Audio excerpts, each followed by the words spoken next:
She said she wasn't in love with me anymore, but wanted to keep living together, so I became the perfect roommate, until she realized silence hurts more than anger. You don't forget the exact moment someone decides to stop loving you. It burns itself into your memory like a scar. For me, it happened on an ordinary Thursday night. Dinner plates still on the table, the sound of the dishwasher humming softly in the background. Lena, my girlfriend of 4 years, sat across from me, playing with her fork, eyes fixed somewhere just past my shoulder. She took a deep breath and said, almost casually, "I don't think I'm in love with you anymore."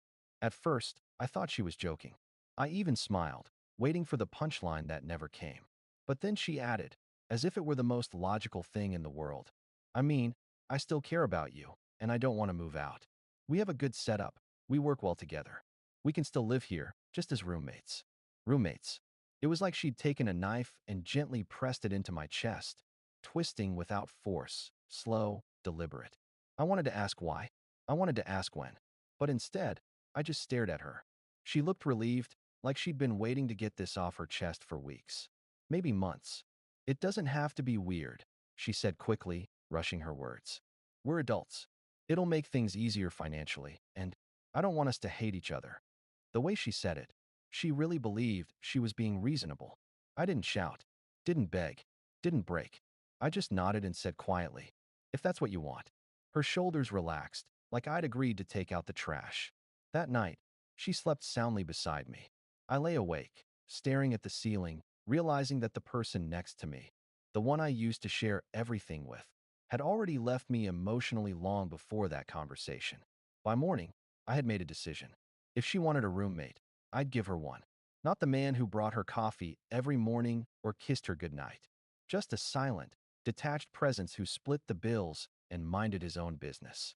She wanted to see what life was like without my love. She was about to find out. The next morning, I woke up before Lena, the same way I always did. Except this time, I didn't make her coffee, didn't toast her bagel, didn't leave her lunch packed in the fridge with a little note that said, "Good luck today." I just made my own coffee, quietly, and left for work without a word. When she woke up, I could tell she noticed. The faint confusion in her eyes when she saw the empty counter. The silence. But she said nothing. Neither did I. Over the next few weeks, our home transformed. I started doing my own laundry separately, labeled my food, and kept my room door closed when I was working late. When she'd talk about her day, I'd listen politely, like you would a coworker you don't really know. She started cooking only for herself. She began leaving dishes in the sink, expecting I'd clean up like I used to. I didn't. She tried teasing me about it once, saying, "Wow, you've gotten lazy lately." I just smiled. "Guess I'm only responsible for my half now." Her laugh was forced.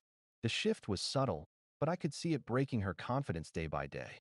She started dressing up more, spending extra time getting ready before going out. Once, she came home late and smelled faintly of someone else's cologne. She didn't bother hiding it. Maybe she wanted to see if I'd react. I didn't. I said, "Lock the door next time you come in." It was open when I got home. That's it. No anger. No jealousy. Just calm indifference. The next morning, she made 2 cups of coffee again. One for herself and one she placed quietly on my desk. The same way I used to. She didn't say anything. Just set it down and walked away. I didn't touch it. A few days later, she texted me, "Hey, I'm ordering sushi tonight. Want some?" "No thanks. I already ate." That same night, I heard her crying softly in the living room. I didn't go out there. She wanted a roommate. She got one. Then came the small moments of hesitation. She started waiting for me in the kitchen in the mornings, pretending to scroll through her phone, or she'd linger on the couch when I came home from work, hoping for conversation. "Hey, you've been busy lately. Everything okay?" "Yeah, everything's fine." "Oh, okay." The silence stretched between us like a chasm. It wasn't angry. It wasn't loud. It was worse than that. It was final. A few weeks later, she finally said it. "You've really changed. You don't even look at me anymore." I looked up from my laptop, met her eyes, and said, "You told me you didn't love me. I'm just giving you what you asked for." For the first time, she didn't have an answer. She just stared at me, realizing the gravity of what she'd done.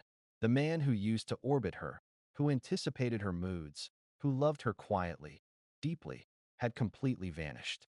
And what was left behind was a stranger who owed her nothing. When I finally told her I'd found another apartment, and was moving out next week. She froze. Wait, what? I thought we agreed we'd keep living together.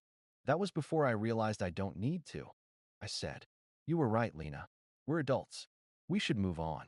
Her voice cracked when she said my name.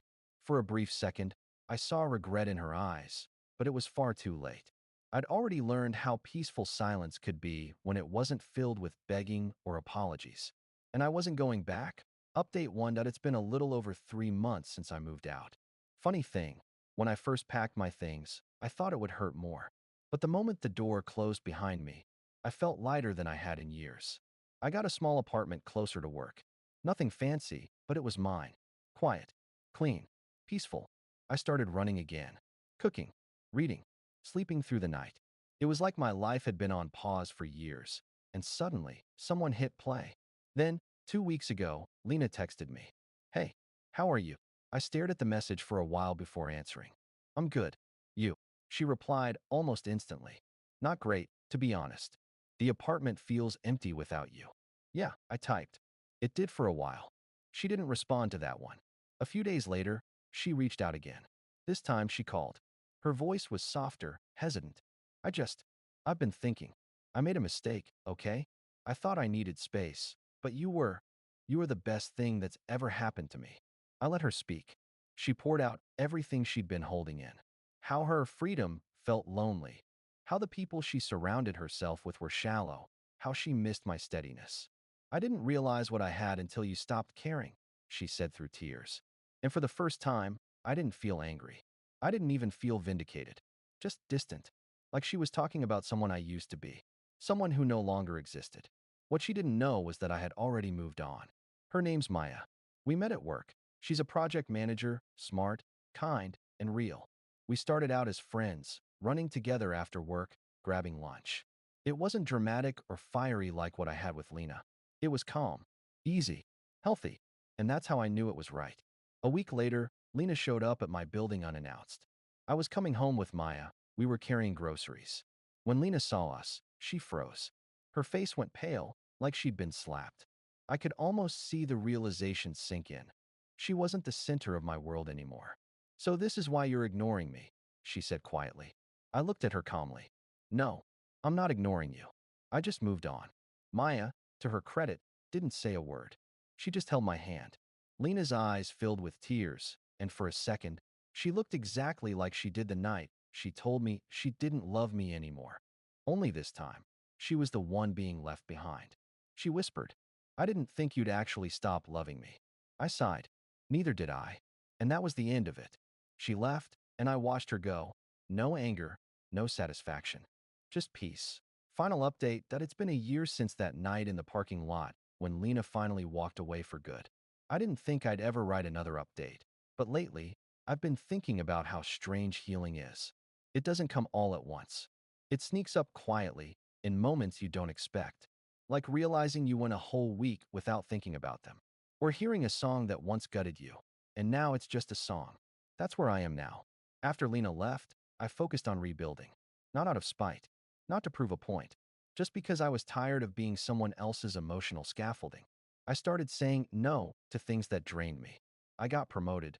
Turns out, being emotionally stable really helps at work. Maya and I are still together. It's not perfect, but it's honest. We fight, we talk, we grow. There's no drama for attention, no tests of loyalty. She once told me, you don't need to earn love by being useful. That hit harder than I wanted to admit. Because that's exactly what I used to do: serve, fix, accommodate, all while losing myself. Now I know love isn't supposed to feel like a full-time job you're constantly scared of being fired from. Lena texted me one last time about 3 months ago. A long message, something between apology and nostalgia. She said she finally understood what she'd thrown away, that she'd started therapy, that she hoped I was happy. I believed her, about the therapy part, at least. People change, sometimes. Just not always when you need them to. I didn't reply, not out of bitterness. Just, there was nothing left to say. Sometimes I think about how surreal it is, how love can die so quietly.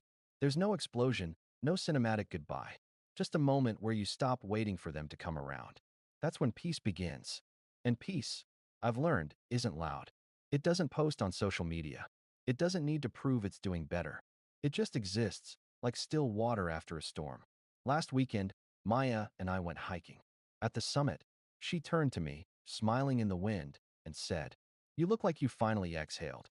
And for the first time in a long time, maybe since before Lena ever said, "I don't love you," I realized she was right. I had.